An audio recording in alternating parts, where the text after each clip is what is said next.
जिलास्तरीय जातीय प्रेस दिवस 2025 पालित गजपति जिला सदर महकुमा पारलाखमुंडी स्थित जिला परिषद सम्मेलन कक्षठारे जिलास्तरीय जातीय प्रेस दिवस 2025 पालित हो कार्यक्रम में गजपति जिलापाल श्रीमती मधुमिता मुख्य अतिथि भाव में जोग देइथिबा बेले सम्मानित अतिथि भाव अतिरिक्त जिलापाल राजस्व मुनीन्द्र हनगा, जिला सूचना और लोकसंपर्क अधिकारी प्रदीप्त गुरुमाई, वरिष्ठ सांबादिक दीपेन्द्रनाथ पाढ़ी, वरिष्ठ सांबादिक गरुड़ध्वज चौधरी, वरिष्ठ सांबादिक वसंत कुमार पंडा, रूपेश साहू प्रमुख मंचासीन थिले। जिला सूचना और लोकसंपर्क अधिकारी प्रदीप्त गुरुमाई अतिथि परिचय प्रदान करथिबा बेले वरिष्ठ सांबादिक द्विजेन्द्रनाथ पाढ़ी स्वागत भाषण प्रदान करथिले। आज प्रसंग थिला भ्रमात्मक खबर प्रसारण वृद्धि परिप्रेक्षी गणमाध्यम विश्वसनीयता संरक्षण। तापरे उपस्थित अतिथि माने और गणमाध्यम प्रतिनिधि माने निज निजर मत पोषण करथिले। शेषरे सांबादिक रूपेश साहू धन्यवाद अर्पण करथिले। এই कार्यक्रम जिला सूचना और लोकसंपर्क विभाग द्वारा आयोजित होइतिला। এই समस्त कार्यक्रम को जिला सूचना और लोकसंपर्क अधिकारी प्रदीप्त गुरुमाई परिचालना करथिले।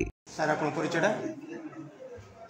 परिचयटा द्विजेन्द्रनाथ पाढ़ी सांबादिक। सर कौन कह जिला स्तरीय जातीय प्रेस दिवस पालन हो प्रसंग भ्रमात्मक खबर प्रसारण वृद्धि परिप्रेक्षी जो थीम रही है आप कौन कह देखो वर्तमान जो भ्रमात्मक खबर प्रसारण होची विभिन्न माध्यम से सोशल मीडिया हो कि आमर मेन मीडिया एडवर्टाइजल हो कि पेड न्यूज हो इवन ये सब हवा द्वारा कौन होची ना जो विश्वसनीयता अच्छी आमर गणमाध्यम जोटा कि गणतंत्र चतुर्थ स्तंभ ता उपरे लोकंर प्रश्नबाजी सृष्टि होची। सो यार मुख्य कारण है जे जो आमर टेक्नोलॉजिकल एडवांसमेंट होती सेटा आसिकी वर्तमान मीडिया रे जोटा आग माने सांबादिक माने करथिले वर्तमान सेटा को एआई इंटीग्रेशन कर देले। सो सेतिबा एटा गोटे मुख्य समस्या है। एथिरे गोटे आईन आसीबा दरकार।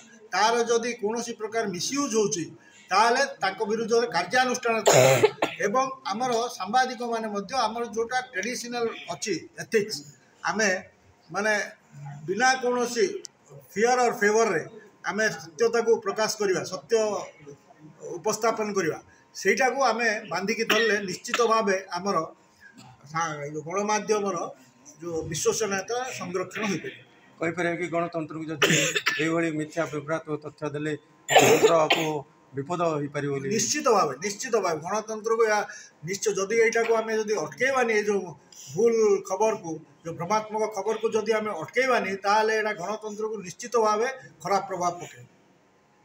गजपति रेणुबाला बेहरा रिपोर्ट, विश्व विजयी न्यूज ओडिशा।